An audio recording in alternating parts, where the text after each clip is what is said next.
हालांकि WWE में सबसे ज्यादा तारीफ अक्सर परफॉर्मर्स और मैच बुक करने वालों को ही मिलती है, और ये सही भी है। लेकिन कभी कभी हमें भुला दिए गए प्रोडक्शन क्रू को भी शुक्रिया कहना चाहिए।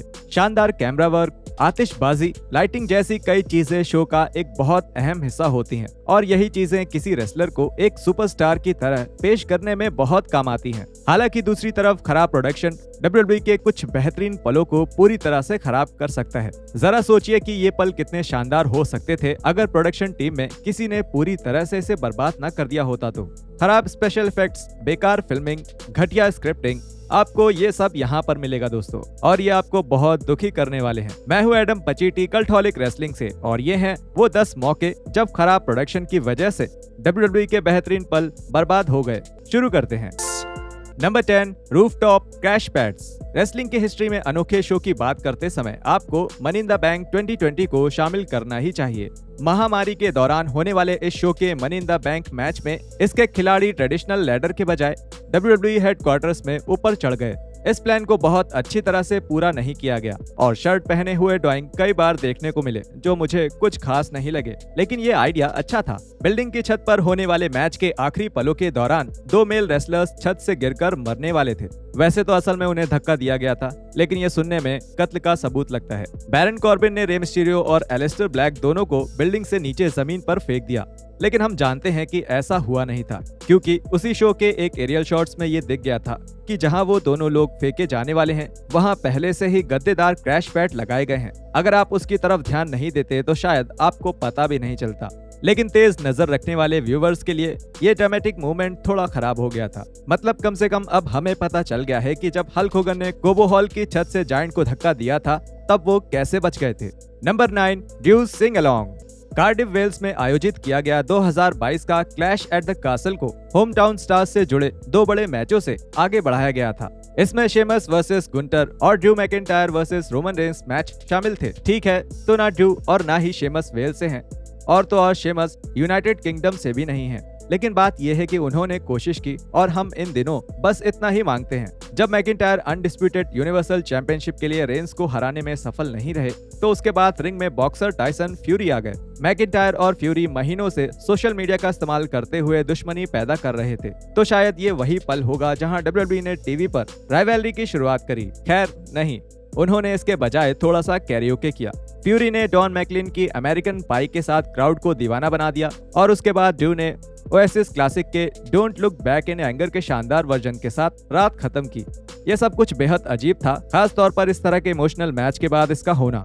मैकिंटायर ने खुद ये साफ किया कि सारी सिंगिंग टीवी पर नहीं दिखाई जानी थी। घर पर देख रहे फैंस के लिए थोड़ा सा गाना गुनगुनाना भी काफी होता, लेकिन कई मिनटों तक ऐसा करने से शो की एंडिंग फीकी पड़ गई। Number 8, the Undertaker's lightning. उनके द्वारा लिए गए सबसे अजीबोगरीब फैसलों में से एक में WWE ने 2006 रॉयल रंबल की जीत रे मिस्टीरियो को देने का फैसला किया, वो भी कर्ट एंगल मार्क हेनरी के खिलाफ वर्ल्ड हैवीवेट चैंपियनशिप का बचाव कर पाते उससे पहले ही। शुक्र है कि वो इतने पागल नहीं थे कि इस समय पर हेनरी को बेल्ट दे देते, और एंगल ने उन्हें 10 मिनट के अंदर ही हरा दिया। और फिर वो पल आया जो सभी को इस मैच के बारे में याद है, अंडरटेकर की वापसी। द डेड मैन, जिन्हें पूरे 1 महीने से ज्यादा समय से नहीं देखा गया था, एक घोड़े के रथ पर सवार होकर एरेना में आए। कितना कूल है ना। फिर उन्होंने नकली बिजली अपने हाथों से निकाली और रिंग को गिरा दिया। ये तो कूल नहीं है। सच में CGI वाली बिजली बहुत ही ज्यादा वाहियात लग रही थी। हालांकि अंडरटेकर ने पहले भी ऐसी अजीब सुपर पावर्स का इस्तेमाल किया है, और वो भी बहुत अच्छे से, लेकिन ये चीज तो बेवकूफी के दायरे में आती है। साथ ही निश्चित रूप से एरिना में मौजूद फैंस को असल में बिजली गिरती हुई नहीं दिखी होगी, तो उन्हें ये कैसे समझ आया होगा कि क्या चल रहा है। मेरा मतलब है कि जब तक मार्क कैलेवे सच में अपनी उंगलियों से बिजली नहीं फेंक सकते, अगर ऐसा होता तो मैं वो सब कुछ वापस लेता हूँ जो मैंने कभी भी उनके बारे में कही है। गोल्डबर्ग मैच में आपने शानदार काम किया मिस्टर कैलेवे, प्लीज मुझे बिजली के झटके देकर मार मत देना। Number 7, the rocks promo notes. Wrestling में कुछ ही चीजें इतनी रोचक होती हैं जितनी कि जब ड्वेन द रॉक जॉनसन किसी प्रोमो में शामिल होते हैं। रॉक माइक्रोफोन के मास्टर हैं, इस बिजनेस के सबसे महान प्रोमोज देने वाले रेसलर्स में से एक हैं। उनके मोनोलॉग्स उनके मैचेस की ही तरह यादगार और मनोरंजक है, जो कि जितने करियर्स को आगे बढ़ाते हैं उतने ही बर्बाद भी करते हैं। हाँ, हम तुम्हारे बारे में ही बात कर रहे हैं बिलीगन। तो ये पता चलना कितना निराशाजनक होगा कि रॉकी कभी कभी अपनी कलाई पर नोट्स लिखते हैं ताकि उन्हें मदद मिल सके। रोने का मन कर रहा है ना। WWE के कैमरास ने खास करके रेसलमेनिया 28 के पहले जॉन सीना के साथ उनके झगड़े के दौरान डीजे के क्यूज की एक झलक झलक पकड़ ली। इसके चलते सीना ने फरवरी 27, 2012 के मंडे नाइट रॉ के एपिसोड में रॉक को सबके सामने शर्मिंदा किया था। माइक पर वो अभी भी बहुत खतरनाक हैं, लेकिन ये जानना कि रॉक के तेज कमेंट्स के तड़के पहले से तैयार होते हैं कुछ फैंस के लिए निराशाजनक रहा। हाँ, ब्रह्मा बुल को अपने बुलेट पॉइंट्स को ढकने के लिए थोड़ी मेहनत करनी चाहिए थी, या शायद नोट्स को याद कर लेना चाहिए था। लेकिन शायद WWE को ये समझना चाहिए था कि वो नोट्स वहाँ हैं और उन्हें शूट ही नहीं करना चाहिए था। इफ यू स्मेल आगे की लाइन क्या था। Number 6, triple H's mania entrance. चाहे वो सोने का सिंहासन हो, फेसलेस मिनियंस की फौज हो या फिर जायंट ट्राइसिकल हो, ट्रिपल एच को यादगार रेसलमेनिया एंट्रेंस बनाने का काम बखूबी आता है, चाहे कभी कभी सब गलत वजहों से हो। मिसाल के तौर पर रेसलमेनिया 29 में ब्रॉक लेसनर के सामने आने के लिए उनकी एंट्री। उस साल द किंग ऑफ किंग्स की बड़ी एंट्रेंस में उन्हें एक बड़ी सी खोपड़ी जैसे दरवाजे में से धुएं के बादलों के बीच से निकलकर आना था। स्मोक इफेक्ट को ड्राई आइस की मदद से बनाया गया था, जिसमें से कुछ गलती से हंटर के पेट पर गिर गई। ऊपर से ये लगा कि इसने इतनी कूल एंट्री को बर्बाद कर दिया, क्योंकि ऐसा लग रहा था जैसे ट्रिपल एच रिंग में पहुंचने से पहले बर्फ में खेल रहे थे। हालांकि ध्यान से देखने पर पता चला कि इस गलती का काफी गंभीर असर हुआ था। ड्राई आइस ने सेरेब्रल असासिन के टॉर्सो को जला दिया था, जो सुनने में ज्यादा मजेदार नहीं लगता। मेरा मतलब है खास करके ये देखते हुए कि वो लगभग 25 मिनट तक ब्रॉक लेसनर से लड़ते रहे। ये जानने के बाद उस पल को वापस देखना काफी अनकंफर्टेबल लगता है। मुझे पता है कि मुझे किसी आदमी के स्किन जमने पर शिकायत करने का हक नहीं है, लेकिन आप समझ गए होंगे। उन्हें अंडरटेकर के पायरोमैन को बुलाना चाहिए था, ताकि उन्हें थोड़ी गर्माहट मिलती। Number 5, for the love of Mankind. The Undertaker और शेन मैकमैन का रेसलमेनिया 32 का मैच काफी हद तक खराब रहा। एक बूढ़ा आदमी और एक अधेड़ उम्र का आदमी एक बड़े स्टील के डब्बे में लगभग आधे घंटे तक लड़ते रहे। मेरा मतलब है कि ये तो कागज पर भी अच्छा नहीं लगता है। मैच की सबसे यादगार बात शेन की वो पागलपन से भरी छलांग थी, जब सेल के ऊपर से कूदकर वो डेडमैन को अपनी ट्रेडमार्क एल्बो ड्रॉप से मारना चाहते थे और फेल हो गए थे। खैर, असल में ये वो बात नहीं है जो ज्यादातर फैंस को याद है। माइकल कोल की क्रिंजी लाइन, जिसे वो तुरंत बाद में बोलते हैं, फैंस को वही याद है। जैसे यंग सिम्बा जोर से नीचे गिरे, उसी समय कोल ने चिल्लाकर कहा, for the love of Mankind, बिल्कुल एक पुरानी कार सेल्समैन की तरह। मैकफॉली जैसी शानदार छलांग की तरफ इशारा करती हुई ये लाइन इतनी दिखावटी थी कि इसने सबको उस पल से बाहर निकाल दिया, और इसे और भी बुरा बनाने के लिए कैमरा ने कोल को क्लिपबोर्ड से ये सब लाइन पढ़ते हुए कैप्चर कर लिया। बड़ी बात तो ये है कि कोल का फोली की तरफ ये इशारा व्यूवर्स को जूनियर के किंग ऑफ द रिंग 98 की लेजेंडरी कमेंट्री की याद दिला गया। सच कहूँ तो इससे कहीं बेहतर पल, और इसके लिए क्लिपबोर्ड की जरूरत भी नहीं पड़ी। नंबर 4, सिन कारा's ट्रैम्पोलिन।